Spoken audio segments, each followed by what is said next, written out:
ነገር ምንድነው ሰሜን እዝ የውጭን ወረራ ለመቀልበስ ተጠናክሮ ያለ በጣም የሚያኮራ ተግባር የፈጸመ እዝ ነው። የሰሜን እዝ ከራሱ ወታደር ጋር እንዲጋጭ ከራሱ ሰራዊት የትግራይን ልዩ ኃይል እንደ ባዕድ የሚቆጥረው አብይ የትግራይ ሚሊሻ የትግራይን ህዝብ እንደ ባዕድ ነው የሚቆጥረው። እሱ ችግር የለውም። ይሄ ሰራዊት ግን ከሌላ እዝ ከመጡ ሌሎች የሰራዊት አባላት ጋር እንዲጋጭ የሚያስችል ሁኔታ ተፈጠረ። በእኛ በኩል የወሰነው ውሳኔ ምንድን ነው? የሰሜን እዝ ውስጥ የነበሩ የጦር ፕሮፐርቲስ የሚባሉ ለጠላትን የውጭ ጠላትን ለመመከት ብሎ የያዛቸው መሳሪያዎች የትግራይ ህዝብ ለማጥቃት ወይ የራሱን ሌላ ሰራዊት ለማጥቃት ሊጠቀምባቸው ፈቃደኛ ያልሆነ ኃይል በዚህ ጉዳይ ላይ ተቃውሞውን ጭምር እያሰማ አደባባይ ላይ መውጣት የማይፈልግበት በርከት ያለው ግን የትግራይ መንግስት ይህን ኃላፊነት ወስዶ ቢንቀሳቀስ ተቃውሞ እንደሌለው የገለጸበት በዛ የተመስርቶ የትግራይ መንግስት እነኚህን የጦርነት ማካሄጃ ፕሮፐርቲዎች ንብረቶችን ሙሉ በሙሉ በእጁ ያስገባበት ሁኔታ ነው የተፈጠረው። ይህንን የሚቃወሙ እዚህም እዚያም የተወሰኑ እንቅስቃሴዎች ትርጉም የሌላቸው ግጭቶች አስነስተው ሊሆን ይችላል። እነዛ ግን ዋናውን ነገር አይደለም የሚቀይሩት። የተወሰኑት እንዳልኩሽ አብረው ለመስራት ዝግጁ የነበሩ ቢሆንም ለምሳሌ ሁለት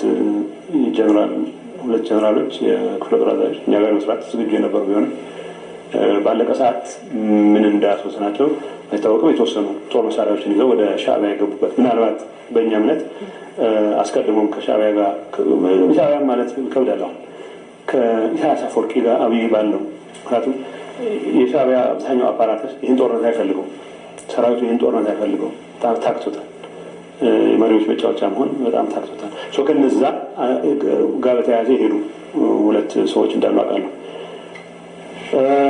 አሁን ስታተስ ቅድም ያልሽው የሰሜን እዝ ዕጣ ፈንታ ምንድን ነው የሚለው የሰሜን እዝ አባላት በሙሉ ዋና ኃላፊነታቸው እንግዲህ ፈቃደኞች ሆነው የትግራይ መንግስት ይህንን ንብረት ተቆጣጥሯል ማለት የትግራይ መንግስት የትግራይን ህልውና የማስከበር እንቅስቃሴው የብዙዎቹ እምነት ነው፣ የእኛም እምነት ነው። ኢትዮጵያን ከመፍረስ ለማዳን የሚደረግ እንቅስቃሴ አካል ነው ብለን ነው ምናምነው። አሁን እሱ ዛሬ አይደለም ጊዜ ማዋከም ፈልገው የሀገሪቱ ሰራዊት ዳር ድንበር ማስጠበቅ የነበረበት ሰራዊት የአብይ አህመድን የወፈፌ ጥም ለማርካት ተግተልትሎ የሚመጣበት ሁኔታ ይህንን ማስቆም ካለብን የአብይ አህመድን ትእዛዝ እንደ ጠቅላይ አዛዥ ቆጥሮ የሚንቀሳቀስ ህዝብ ሊኖር አይገባም የሚል ስምምነት አለ። ስለዚህ የሰሜን እዝ አባላት አሉ ትጥቃቸውን እንዲፈቱ የሚደረጉበት ምክንያት የለም። ዞሮ ዞሮ የውጭ ወራሪ ኃይል ሲመጣ የእነሱም ጠላት ስለሆነ አሁን ባለን ኢንጌጅመንት ግን የአብይ አህመድን ትእዛዝ የሚቀበል ሰሜን እዝ የሚባል እዝ የለም። ስለዚህ አንጻር ነው መታየት ያለበት። አሁን ይህንን ጦርነት መከፈቱን ተከትሎ በተለይ በትግራይ ተወላጆች ላይ ያነጣጠሩ ከፍተኛ ጥቃቶች እየተሰነዘሩ ይገኛሉ። አዲስ አበባና ሌሎች አካባቢዎች ላይ በመከላከያ ኃይል የነበሩ የትግራይ ተወላጆች እንዲቀነሱ ተደርጓል። ስለዚህስ ምን ይላሉ? በጣም አሳዛኝ ነው ከማለት ውጭ ብዙ ማለት አይቻልም። ኢትዮጵያ መከላከያ ሰራዊት ውስጥ የሚሰሩ የትግራይ ተወላጆች ላይ ሲቪሊያንስ፣ ነጋዴዎች ፐርሴክሽኑ ብዙ ነው። ኢትዮጵያ መከላከያ ሰራዊት ከፍተኛ የጦር መኮንኖች ሳይቀር አሁን በቅርብ ጊዜ በቁጥጥር ስር መዋል ጀምረዋል። አብይ ጥላውንም አያምንም በዚህ ሰዓት። ስለዚህ የትግራይ መኮንኖች አጠገቤ ካሉ የሆነ ነገር ያደርሱብኛል ብሎ ያስባል። አጠቃላይ ዲስፖዚሽኑ አጠቃላይ አስተሳሰቡ አብይ ትግራይን በመፍራት ትግራይን በመጥላት ላይ የተመሰረተ ነው። ጥያቄ ነው። ሌሎች ህዝቦች ምንም ፍቅር የለውም አውቃለሁ። ሌሎች ህዝቦች ንቀት ነው ያለው። እዚህ ውስጥ ፍርሃትና ድንጋጤ ታክሎበት ግን ኤኒቲንግ ትግራይ ጋር የተያያዘ ነገር አጠገብ እንዳይደርስ የሚል ነገር ማሳየቱ ብዙ የሚያስቀረው ነገር አለ። ሰውንትኑ ተጠናክረው የሚቀጥል ነው የሚሆነው። እኔ በሰራዊት ውስጥ ያሉ የትግራይ ተወላጆች በነገራችን ላይ ሰሜኑ እዙ ውስጥ ያሉት ሁሉም የትግራይ ተወላጆች ከትግራይ መንግስት ውሳኔ ጋር 100% ይስማማሉ ማለት አይደለም። ፖለቲካሊ ማለት ነው። በዋናነት ግን የትግራይ ህልውና ምን ያገር ህልውና ከማስጠበቅ አንጻር ተመሳሳይ እምነት ነው ያለን። አሁንም ቢሆን የአብይ አህመድ ባይዘው ካሊጉላ የሚባል የሮማ ቄሳር ነበር። ካሊጉላ ማንም ተው የሚለው ስለጠፋ ማበዱ ኋላ ነው የታወቀው። ፈረሱን የራሱ በጣም የሚወደው ፈረስ ነበረው። ሴናተር አድርጎ የሾመ ንጉስ ነበር። ግን ተው የሚለው ስለጠፋ ነው እንጂ ማበዱ ኋላ ነው የታወቀው። ግን ማበዱ ሳይታወቅ ብዙ ስራዎችን ሰርቷል። ስለዚህ እብደት አካል እንዳይሆኑ ባሉበት ራሳቸውን ማዳን የሚያስችል ስራ እንዲሰሩ ከራሳቸው ማዳን በላይ ከሌሎች ኢትዮጵያውያን የስራ ባልደረቦቻቸው የትግል አጋሮቻቸው ጋር በመሆን የአብይ አህመድን አስተዳደር ልክ የሰሜን ዕዝ ጓዶች እንዳደረጉት ይህንን የጥፋት ዘመቻ በቃ ሌሎት የሚችሉበት ሁኔታ መፈጠር መቻል አለበት። ምናልባት በዚህ ጉዳይ ዓለም አቀፍ ሚዲያዎች የተለያዩ ዘገባዎች ነው እያወጡ የሚገኙት። አሁን የአልጀዚራ ዘገባ ስመለከት ነበር። አብይ አህመድ ትግራይ ላይ ጦርነት የመክፈት ምንም አይነት ስልጣን የለውም። አሁን የስልጣን ሽግግሩን ነው ማከናወን ያለበት እንጂ ምንም አይነት ተግባር የመፈጸም ስልጣን እንደሌለው ሲገልጽ ነበር። የተለያዩ ዓለም አቀፍ ምሁራን ገብተው ሲገልጹ ነበረ። ሌሎች ዓለም አቀፍ ሚዲያዎችም እንደዚሁ አሁን የተፈጠረው ጦርነት በሁለቱም ወገኖች የሚያልቅ አይደለም፣ የምስራቅ አፍሪካ ሰላምን የሚያናጋ ነው የሚሉም በርካቶች እየተናገሩ ነው የሚገኙትና በመጨረሻ ለትግራይና በአጠቃላይ ለኢትዮጵያ ሕዝብ ያለውትን መልእክት በዚሁ ለትግራይ ሕዝብ ይሄ ጦርነት በጸሎት ብቻ የምናስቆመው ጦርነት አይደለም። ልክ እንደለመደው የትግራይ ሕዝብ ለማንም ጠላት እንደማንበርከክ ሁሉ አሁንም ቢሆን በጽናት መቆም መቻል አለበት። እንደምናሸንፍ ምንም አንጠራጠርም። አብይ ወደ ሁሉም አቅጣጫ ነው የተኮሰ ያለው። በተለይ ለአማራ ህዝብ ማስተላለፍ ለአማራ ወጣት ማስተላለፍ ፈልገው መልእክት አለ። የአማራ ፖለቲካ አጀንዳው አይደለም። አብይ የአማራ ፖለቲካ እንዲረጋጋ ቢፈልግ ኖሮ መሪዎች ሲገደሉ ሲያስገድል፣ መሪዎች በየጊዜው በፈለገው ሰዓት ሲቀይር ሲያቀያየር፣ የአማራ ወጣት የስራ እድል ጥያቄ መፍታት ሳይሆን የልማት ጥያቄ መፍታት ሳይሆን ለሱ የጥፋት አጀንዳ የእሳት ማገዶ እንዲሆን ነው እየተንቀሳቀሰ ያለው። ስለዚህ የአማራ ህዝብ ይህንን ሸቃጭ አቁም ማለት መቻል አለበት።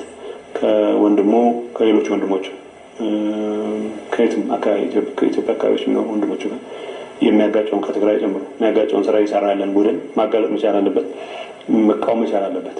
ሌሎች ኢትዮጵያውያን ይሄ አብይ የጀመረው ዘመቻ በነገራችን ላይ ትግራይ ዝም ብሎ ትግራይ ብቻ አይደለም።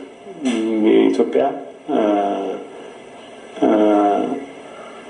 ኢንተግራል ምንድነው የኢትዮጵያ ታሪክ ዋነኛ አካል ተብሎ የሚቆጠር ከምንም ነገር በላይ ግን አሁን ባለው እስካሁን አልፈረሰም ብለን ስለምናምን ፌዴራላዊ ዴሞክራሲያዊ ሪፐብሊክ ኢትዮጵያ በምትባለው ውስጥ የፌዴሬሽኑ አካል ነው ትግራይ።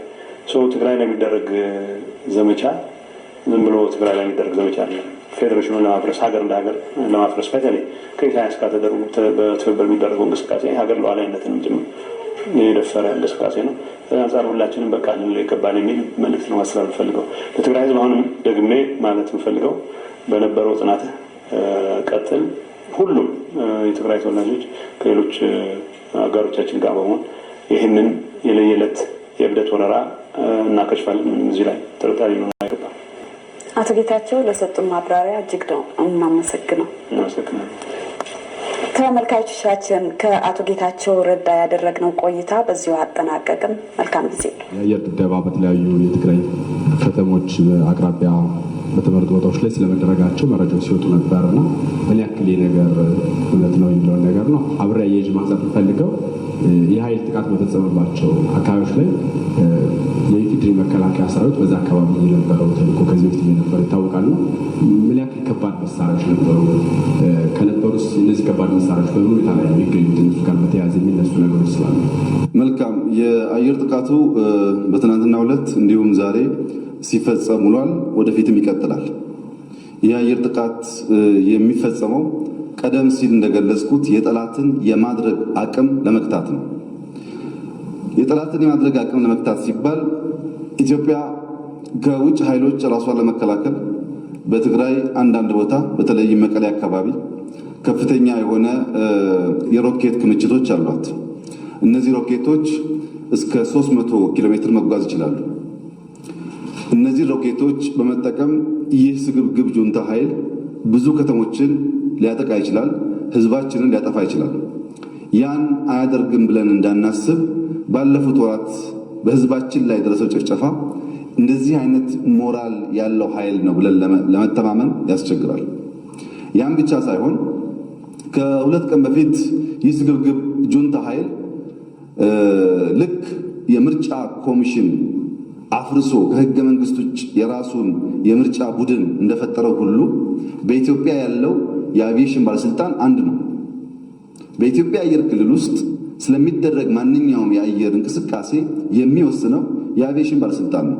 ይሁንና ህግ የማያከብረው ህግ የማያውቀው ስግብግብ ጁንታ በዚህ አካባቢ አየር ማንቀሳቀስ አይቻልም የሚል መግለጫ አወጣ።